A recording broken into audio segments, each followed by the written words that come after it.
Hello, and welcome back to the British English podcast with me, your host, Lewis. And today we're going to be speaking about an interesting topic, possibly my favorite topic in the whole wide world, because I have a big appetite. I love eating. I also don't mind cooking, but in particular, I love eating. You probably know that about me already from my conversations with different teachers, and in particular with my mum, where we always mention the fact that we live to eat rather than eat to live. So for us, food has always been a passion. And in today's episode, I'm going to speak to you about my favorite foods, about cooking a little bit, and then I'm going to start sharing my screen and showing you 15 typical, quintessentially British dishes. 10 of them will be savoury dishes, and 5 of them will be sweet dishes, desserts, or puddings. So yeah, I'm looking forward to getting started, and let's begin by just talking about food. And I'll tell you a little bit about my eating habits, first of all, because in my case, usually I don't have breakfast. I tend to skip breakfast. I'll wake up, and literally as soon as I wake up, I need to have a coffee. So I'll grab a little coffee pod, a little capsule, I'll put it into my coffee machine, and then, like magic, a few seconds later, I've got my espresso, and I always kick off the day with a nice espresso. And that way, I wake up in a good mood, and it helps me to kickstart and begin teaching in most cases. And if I don't have a coffee in the morning, it's tough. I have a hard time waking up and feeling like a normal human being. In fact, just this morning, I woke up and realized that I had run out of coffee. I didn't have any coffee left. And this was relatively early, and I knew I was going to teach 5 classes in a row. I was going to teach 5 classes back to back. So I panicked a little bit, and then I thought to myself, all right, I need to fix this situation. So I went out to the supermarket and grabbed some coffee and came back very quickly before having a shower and starting my classes. But anyway, what I was trying to tell you here was that I tend to do some kind of like intermittent fasting. So usually I don't have breakfast, I skip breakfast, and I won't eat anything until like 11, 12, or 1 o'clock, depending on the classes I have that day. Today, for example, I had a couple of espressos, and then I ate something at 1 o'clock. More or less. So yeah, I didn't eat anything for quite a long time, which is a kind of fasting. You know, fasting is what you do when you don't eat for a period of time. People from certain religions like Islam, Muslims for Ramadan, they will fast during the daytime hours. And by the way, if there are any Muslims listening to this and you are celebrating Ramadan at the moment, well, happy Ramadan to you. But that's what I usually do for breakfast and lunch. I skip breakfast. I have a light lunch in most cases. And then after I finish work, when I can fully chill out and kick back on the sofa, that's when I will eat a lot. I'll eat like a pig, or I will pig out. And I know this is not what we're supposed to do. I'm aware of that. Because there's a famous saying which states that you should have breakfast like a king and lunch like a prince, and you should have dinner like a pauper. And a pauper is an old-fashioned way of saying a poor person. In other words, you have a big breakfast, medium-sized lunch, and small dinner. In my case, I do completely the opposite. So I don't know about you if you have any weird eating habits, but that's the way I do it. I'm most hungry in the evening and at night when I can actually relax and I don't need to think about going to the gym, going from class to class, recording some videos. So that's when I actually take a moment, pause, and relax. So those are my normal eating habits, and I have a big appetite. I can eat a lot when I want to. I'm kind of curious about doing some kind of eating competition at some point, but at the moment, I haven't done it yet. But let's not rule it out for the future because I might do it. Who knows? And let me tell you my favorite foods. So I'm not a picky eater. I'm not a fussy eater. I eat practically everything, to be honest. So I love Italian food. I love Mexican food. I love spicy food. So Indian, Pakistani, Japanese food is amazing. Of course, I like burgers too, and I like good meat and fish. So I kind of like all types of cuisines from all over the world, and I'm not picky. If it looks good and smells good, then I'm going to try it and eat it, and I'll probably enjoy it. And that being said, I am allergic to nuts. Not all nuts, but I'm allergic to peanuts and walnuts for sure. So when I have something that contains peanuts, then my lips will swell up and it'll be a little bit complicated for me to breathe. So you might hear me wheezing. To wheeze is like, and it's what you do when you are breathing heavily. And sometimes my cheeks will go bright red. I'll feel a little bit itchy. So those are the usual symptoms when I have peanuts or walnuts. So obviously I try to avoid having them. If it's just traces of peanuts or walnuts, it's no big deal. It's not a problem. But of course, I don't really want to risk it. But that's the only thing I'd say that I avoid eating for obvious reasons. Other than that, I'm happy to try pretty much everything and anything. I would try worms, insects. If I have to, then I'm not against it. I think in this life, everybody should try something once. If you don't try it, you don't know. And linking that to my focus today, because this is a British English podcast, I'm going to give you lots of tips for British English. I have the Union Jack behind me, which is the flag of the United Kingdom. So today, I'm going to tell you about these 10 typical British English dishes and 5 typical British English desserts. Because a lot of my students and friends from around the world will tend to criticize English food, Welsh food, Scottish food, and Irish food. And they might have a point, so they might be partially right, but they are not 100% correct. If you ask me which country's cuisine is better between the United Kingdom and France, I'm going to say France. I'm also going to say that Spanish is better, Italian is better, Mexican is better, Indian is better. But nowadays, British food isn't so bad. And of course, if you spend time in the United Kingdom, you can try all types of food and dishes from all over the world.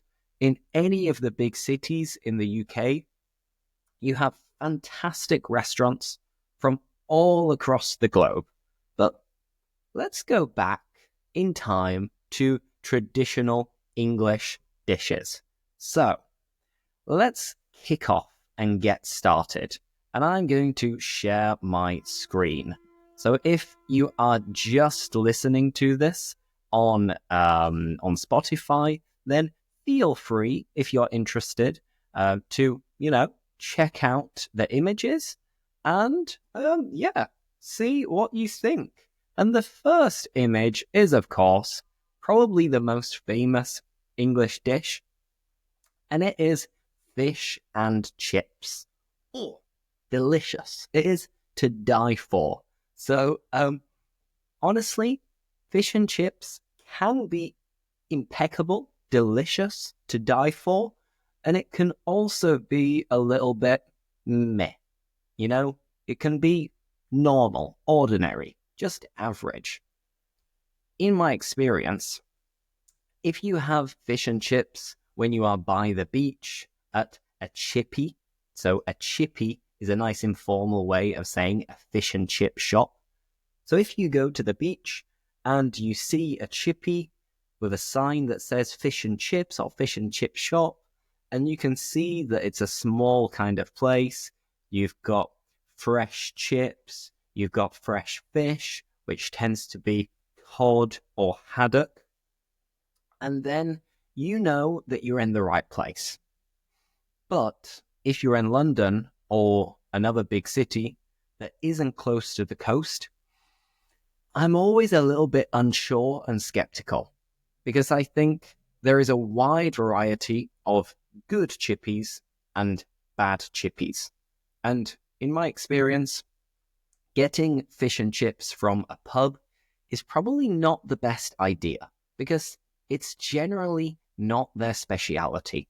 There are specific shops called chippies that specialize in fish and chips. And when done right, it is amazing.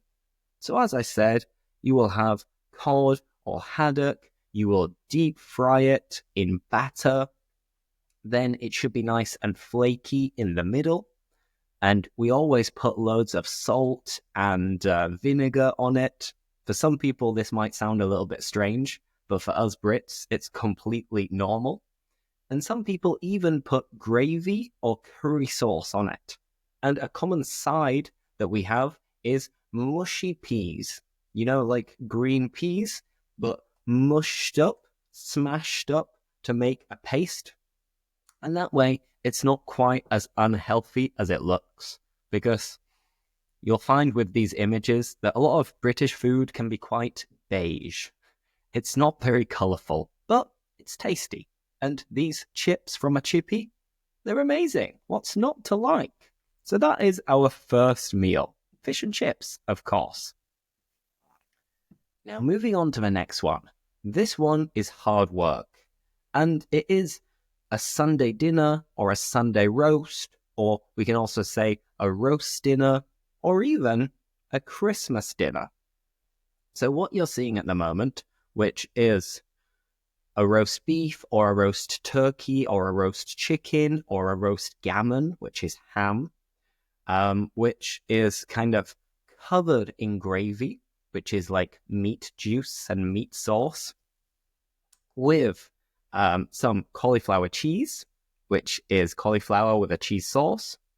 You will also have some mashed potatoes and roast potatoes. Then you'll have some roasted vegetables, which could be carrots, they could be parsnips, possibly even broccoli and peas, which are not always roasted, but they can be. And we have Yorkshire puddings. So Yorkshire puddings is basically like pancake mixture that is cooked in the oven. And usually you pour lots of gravy inside the Yorkshire puddings, and it's a nice kind of savoury pudding. And then another thing that you might see is pigs in blankets. And this is very typical for Christmas. And they are little like chipolata sausages that are wrapped in bacon. Amazing. Again, not very healthy, but as a whole, the dish is quite balanced. You've got your veggies, you've got your meat, you've got your sauce, lots of sides. It is delicious, and this is something that I would recommend that you order when and if you go to a pub in the United Kingdom. Because on a Sunday roast is just what the doctor ordered. It is amazing. And my mum makes maybe the best Sunday roast. The only downside, the only difficulty and disadvantage is that you have to cook lots of different things in lots of different places. So you got a saucepan, you have a big pot, you have a casserole dish, you've got the oven on, nowadays the air fryer on. So it is a lot of work. It's not like a one pot dish. So personally, I never cook this because you spend hours. It's quite expensive with all the different ingredients, which is why we keep it for more special occasions, i.e. Christmas and certain Sundays when you're gathering as a family or getting together as a family. But they are amazing. So we have fish and chips, we have a Sunday roast, and next, the other most famous dish is, of course, a full English breakfast. And this seems to divide a lot of people, because there are certain people who'll say, oh yeah, full English, amazing. It really sets you up for the day, it's nice, it warms you up, gives you energy. You have plenty of different ingredients on the same plate as well. So there are many positives. However, there are many people who cannot really stomach this. That they think, what? You have beans for breakfast? And sausages for breakfast? And all of these things in the morning? And I understand this way of thinking and this kind of criticism. But I would say that in the vast majority of cases, people only have full Englishes at the weekend and relatively late. This is like how brunch started almost. So the people who have a full English usually do it at the weekend, or they might be working in some kind of like physically demanding job, i.e. being a builder or a plumber or a joiner, where they're moving around quite a lot and they do need a lot of calories and a lot of energy to allow them to do their job, essentially. But let me tell you about each individual ingredient. So, with this picture, they might not all be there, but pretty much. You have eggs. They could be scrambled, fried, or poached even, if you'd like. You have bacon. Who doesn't like bacon? Sorry, vegetarians. My sister is vegetarian, and I think it is amazing to be a vegetarian. But personally, I apologize. I just love eating meat.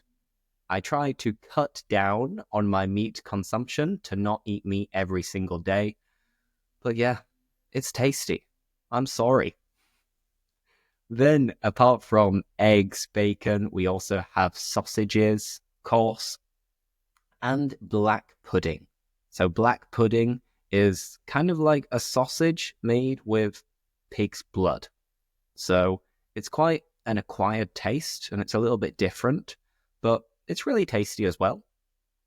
Then we usually have some mushrooms and we have some toast. You have a grilled tomato as well, sometimes tinned tomatoes, but I'm not so much of a fan of that. And you have hash browns. So hash browns are like potatoes that are crispy on the outside and soft and warm and fluffy on the inside. And beans. Beans, baked beans, usually Heinz, but there are other brands as well. And all together, this is, for me, an explosion of flavor and a little bit of a heart attack waiting to happen if you have a full English every single day. But I like every single element. And in fact, last weekend, I actually had a full English in Brussels, and it was pretty good. It was, maybe like an 8 out of 10. And for my standards, that's decent. So yeah, that is our third dish. It is a full English. And in Ireland, in Wales, and in Scotland, they have the same thing practically, but they'll say a full Scottish or a full Welsh or a full Irish with slight differences and other certain ingredients that they might add or take away. Beans. So us English people love beans, and it's healthy, it's cheap, and it's tasty. So I understand why my compatriots enjoy eating beans. And our fourth dish is a nice, regular, cheap, easy thing that you can make during the week if you're in a rush or you are on a budget, because it is beans on toast. In this case, cheesy beans on toast. And it is that simple. You get 2, 3, even 4 slices of toast. You put them, 4 slices of bread, should I say. You put them in the toaster. You toast the slices of bread. In the meantime, you are heating up the beans in a saucepan or in the microwave. Personally, I like to add some chili flakes and lots of freshly cracked ground pepper. And then you finish it off by putting the beans on the toast and adding some grated cheddar cheese or some similar English cheese. And honestly, do not knock it until you've tried it. It is much tastier than it looks and much tastier than you imagine. So if you think this is disgusting, think again and try it and then let me know. If you still think it's disgusting after, well, fair enough. Everybody's different. No worries. But I love cheesy beans on toast, and looking at the image, I kind of fancy having it now. And it's so cheap, nutritious as well. But you might be passing wind a lot after it. To pass wind is to fart, to trump. You know, that sound. All right, let's move on to number 5. And number 5, it's called bangers and mash. Bangers and mash. So bangers are sausages and mash is mashed potatoes. And again, if you look at the image, usually you will kind of grill the bangers and then make an onion gravy. And remember, gravy is like a meat sauce. And in this case, we usually add onions. And we make mash using potatoes. You peel them, you boil them, you mash them with butter, salt, sometimes milk, but I don't think it's necessary. And then we tend to have some peas on the side. In this case, just normal steamed peas, or boiled peas if you want to. Not mushy peas, because mushy peas are limited just to fish and chips. And kind of like beans on toast, this is another kind of poor man's dish, because it's not very expensive. Onions are cheap, peas are cheap, potatoes are cheap, sausages are cheap, and it, let's say, provides you everything you need, because that way you're going to be full and you're not still going to be hungry after you have it. It's relatively easy to make. I know it's not the most glamorous thing, but do not tell me you don't like mash, because mash is like a warm hug. If I had to choose any kind of food that is like comfort food and it's like a hug, I think I would go for mash. When you have a spoonful, it just feels like you're being hugged. So yeah, that is, I believe, our 5th dish, and it is bangers and mash. Sausages and mashed potatoes. How about we move on to number 6? And in this case, number 6 also includes mash. We like potatoes in the United Kingdom, and we like potatoes in many different varieties. You know, crisps, chips, boiled potatoes, roast potatoes, mashed potatoes, you name it. All varieties of potatoes, we like to eat them. Thank God that we managed to get some potatoes from the Americas, because if not, I don't know what we'd be eating. Turnips, I suppose. That's not fun. So what is this? This is shepherd's pie. And a shepherd is a person who guides sheep. And a border collie, the breed of dog, is like a sheepdog. So usually a shepherd will have a sheepdog, a border collie. So that gives you a clue about what's inside. The top layer is mashed potato with some cheese on top, usually. But the bottom mixture is lamb mince. And mince is minced meat or ground meat. And this is usually cooked with different things to kind of like saute it. So maybe some celery, some carrot. What else? People will also add onion and garlic, sometimes a little bit of tomato, but I believe that's optional. And some people will sometimes add like sweet corn as well, but I don't think it makes much sense to add sweet corn here because the star of the show should be the lamb mince. So yeah, basically it's just a kind of sauce with veggies and lamb, and then it's put in a big baking tray, as you can see on the image here, topped with a layer of mash, and then finished off with some grated cheese, which of course melts in the oven. And again, it's a really nice kind of midweek meal, also a common pub food as well, and it's good. You might accompany it with some broccoli or some asparagus, some kind of green vegetables just to feel a little bit healthier, because I'm noticing as I'm recording this that typical English food perhaps isn't the healthiest. Well, what are you going to do?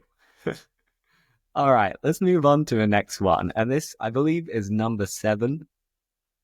And, well, this one's slightly controversial because it's the only dish that I have included that hasn't been traditional for like a very, very long time. But the reason why I have included it is because, as voted by British citizens, chicken curry or chicken tikka masala is actually the UK's favourite dish. So according to polls and surveys and questionnaires, we absolutely adore Indian and Pakistani food, myself included. Like, for example, on a Friday night or Saturday night, if I'm not going out and I'm back home, what I absolutely love to do is to go out for a curry. And many people go out for curries in the United Kingdom. We have a big Indian and Pakistani community. So, of course, they brought over their culture and they brought over their food. And thank God they did. Because I love the spices involved. It's so tasty. It's unlike anything the United Kingdom had previously with our typical dishes. And there's such a variety of different Indian food and Pakistani food. But I believe the most, let's say, common and historical is probably chicken tikka masala. Because I might be wrong, so don't hold me to it, but I believe that Indians who moved over to the United Kingdom brought over butter chicken and also different curries. And then the Brits, our palate was maybe a little bit different. So those people who moved to the United Kingdom had to kind of tweak and adapt their way of making traditional dishes so that the locals would like it. And they came up with chicken tikka masala. So they were very bright, very smart, very intelligent for creating this. And I love it. I love all kinds of curries. I love spicy food. Maybe when I eat spicy food, my cheeks go red, I start sweating, but deep inside, I'm really, really enjoying it. And listen, nowadays, there are amazing restaurants in the United Kingdom where you can try curries. And I would recommend, if you're thinking about visiting the United Kingdom, go for a curry. Trust me, you will not regret it unless you cannot stand spicy food. And this one, basically, it's just a kind of creamy sauce, a tomatoey sauce with different spices, different herbs, with lots of onions, some ginger, and some chicken breast or chicken thighs. It's often served with some pilau rice and some naan bread or chapatis. It's a crowd pleaser. It's delicious. It is chicken tikka masala. All right, now let's return to some more traditional dishes. And the next one is a little bit of a snack. Most of these dishes that I've been showing to you have been kind of main dishes, quite filling. But this one is something that you might buy from a bakery, nowadays also supermarkets, and it is a Cornish pasty. So a pasty is like a pie. So it's made with pastry. You can make your own pastry or you can buy the pastry. And it's filled with basically the same mixture as shepherd's pie. There are some differences, but it's mince, and mince could be beef mince, it could be pork mince, it could be lamb mince. The traditional one, I'm not 100% sure, to be honest. But it's filled with mince, with like some potatoes, some onion, some carrot, and that's about it. It is then baked or roasted, and then people will eat it when they are on the go. So when they're going from one place to another, or maybe before they go work. I think it was designed for people who were working in like mines. And of course, if you are working in a mine trying to extract minerals and stuff like that from the earth, it's quite an intense job and is quite physically demanding. So I believe people at the time prepared Cornish pasties because they were transportable, they were portable. You could take them with you to work and eat them very easily. So it was a nice alternative to a sandwich, basically. And everybody has sandwiches around the world, but I believe that Cornish pasties were a little bit more unique, let's say. And yeah, you could carry them with you, no problem. Nowadays, we have Tupperware and containers, so you can take whatever you want with you to work. But back then, it wasn't the case. So people had things similar to Cornish pasties. All right, cool. We're near the end of these savory dishes. The next one is one that I don't actually know that much about because it's a Scottish dish. And I've been to Scotland, but not that often. But this dish is the national dish of Scotland. So, if you're looking at the image, you might think, ugh, what's that? Ew, gross, disgusting. Well, it is haggis, nips, and tatties. Many English people won't know what it is either. But haggis is a combination of like oats, spices, meat, lots of different things. I think it's usually lamb or sheep, and it's kind of like mince, but they add oats and different things in, and then it's cooked in a bag. And that bag is, or at least used to be, I think it was like sheep's stomach or something like that, which is why many people don't really like trying this kind of food because it's slightly disgusting. If you don't think about it, it's fine. But if you think about how it's cooked, maybe it's not that nice. But that is haggis. And one of the other things you have with it is nips, which are turnips. And this is the kind of orange mash, more or less. So I believe this was what we used to have before we had potatoes in the United Kingdom, where you'd get turnips and then you would boil them and mash them. And then next to that, you have tatties. So in Scotland, they call potatoes tatties. So again, I'm not an expert on this dish. If you ever tried it, let me know. But it is haggis, nips, and tatties, which will be haggis, turnips, and mashed potatoes. But yeah, maybe it's not my favorite from this list. Now, I believe this is the last savory dish, and it is something that is probably the best thing to order when you go to a pub or a traditional English restaurant. You can also get them in portable form, little ones for like football matches, and it is a pie. So in the UK, we love pies. And pies are just basically pastry with something filling them in the middle. And there are many different types of pies.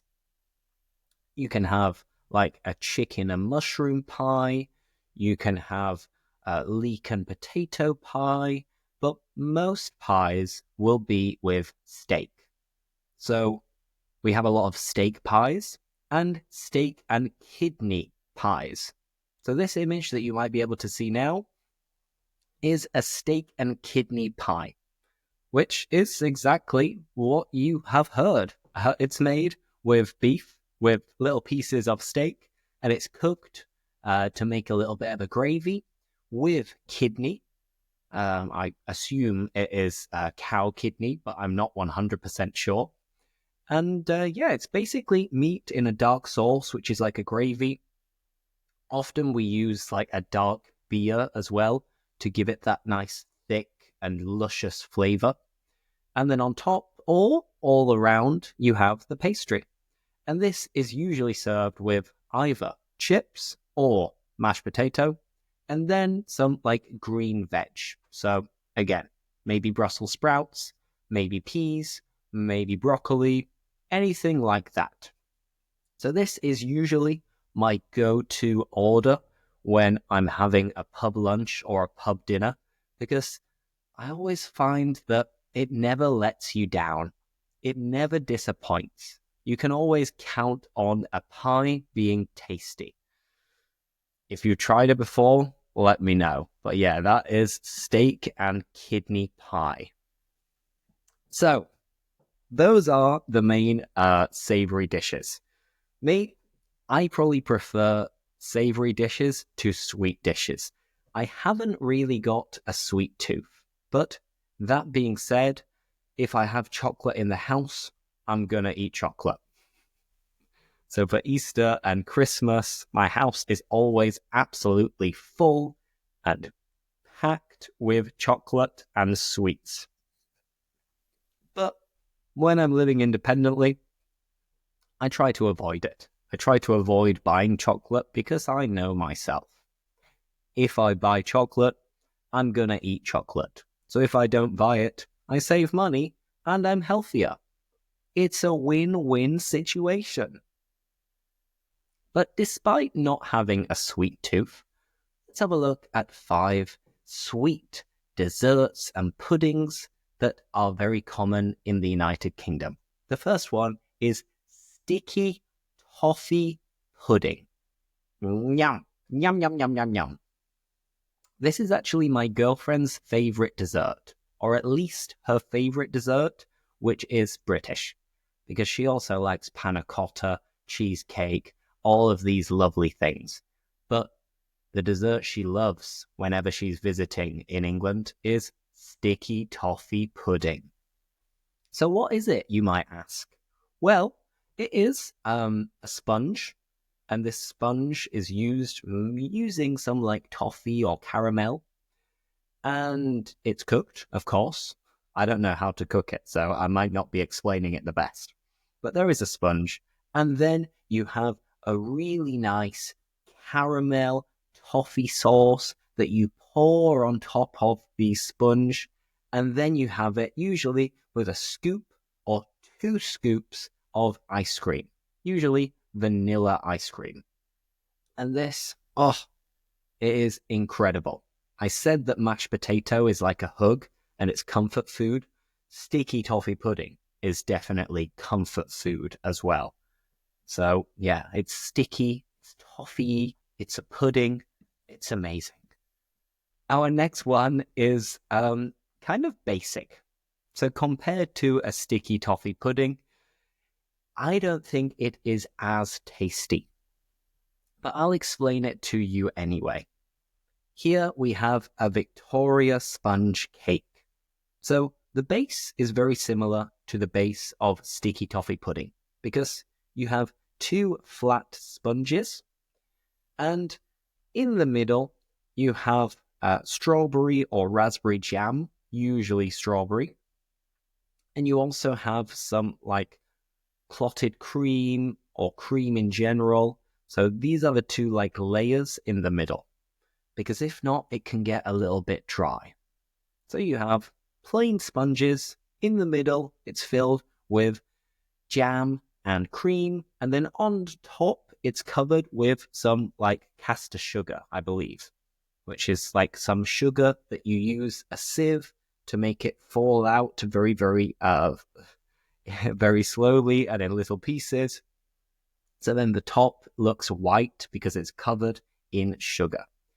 And this, again, it might be combined with ice cream, but usually it isn't. And this is called Victoria sponge cake because Queen Victoria used to have this with her tea.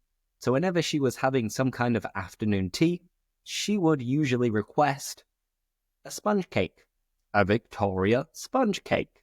So it's tasty, but it's nothing special, in my opinion. Now here, I was umming and ahhing between two options. So I was kind of deciding between two options, but they're very similar. So what I went for in the end was apple crumble. But I could have gone for an apple pie. And this is a bit of a debate for many people. Would you rather have an apple pie or an apple crumble? If I had to answer this question, I would say, no doubt, that I prefer apple crumble because it's crumbly and it's crunchy. It's got more texture to it, which apple pie doesn't really have. But anyway, this is using cooking apples from your garden. You kind of stew them and cook them slowly so they get nice and soft. You add in some sugar. Sometimes you'll combine it with like some blackberries. So you might have apple and blackberry pie or crumble. And on top, you just have like crunchy oats and some nuts sometimes. And then it is usually topped with custard. So custard is like this yellowy cream, and it's really nice. And it might also be accompanied with some cream or ice cream. And it's nice, you're getting one of your 5 a day with apple. So it's not quite as unhealthy as a sticky toffee pudding, for example. And it's a very homely dish, a very hearty dish. It'll fill you up and you'll probably enjoy it at the same time. Now, let's have a look at the penultimate one. So this is Eton mess. Eton mess. Strange name, I know. It's a mess. So this actually comes from a pavlova. So a pavlova would be made with meringue and cream and fruit. So my mum sometimes makes a strawberry pavlova. And if you take this pavlova and you kind of smash it up and then put it in a bowl with a little bit more cream, you are left with Eton mess. And Eton is a place in the UK, and it's also the most prestigious private school. So many of the prime ministers of the United Kingdom went to Eton College. This is kind of unrelated to the dessert and the topic, but it's an interesting thing to tell you. I don't agree with it. I don't like the fact that we have such an elitist society, because Boris Johnson, David Cameron, many people before them went to Eton College, and in order to go there, you have to be of a certain social class and you have to have a lot of money. But I think that this dessert was created there because they were making a pavlova one day and it fell and then it didn't look pretty anymore. So they just mixed it all together, the meringue, the fruit, the cream, and they were like, oh, that actually tastes good. And we can kind of pretend we did it deliberately. It is a mess, and it is from Eton.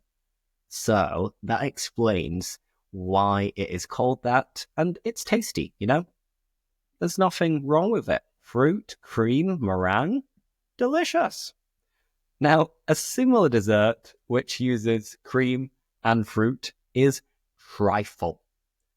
Trifle. So here is a raspberry trifle, but it could also be strawberry. And this is again something that my mum makes for Christmas. And what is it, you ask?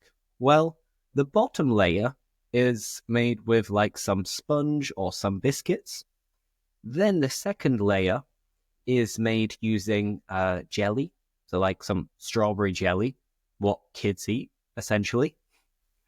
And then after that, you have a layer of custard, which remember is like that yellow cream that you might have with an apple crumble.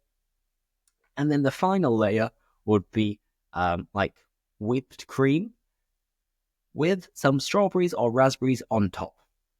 And it's always cold, so it's left in the fridge, and then you take it out. It's quite nice and refreshing. Sometimes you can make it alcoholic as well and add like some sherry in it. So it's pretty good. Not my favorite personally, but as I said, I don't have a sweet tooth. I much prefer savory food. So when I'm describing these dishes, you can see I'm not quite as passionate as I was when I was describing all of the savory dishes. And yeah, I'm hungry. Genuinely hungry. So there you have it, everybody. I have explained 15 traditional, quintessentially British dishes, going from fish and chips to English breakfast to sticky toffee pudding. Let me know if you've tried any of these dishes, and also let me know which ones would you like to try the most. I'm curious to find out. But that's it for today, people.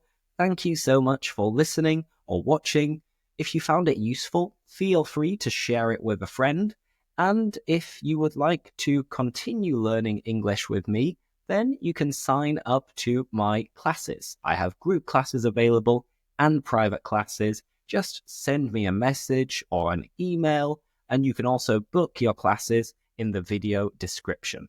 So, thank you so much once again, and I will see you next week for another podcast. But in the meantime, I have plenty of other videos coming out. So, thanks again, and see you next time.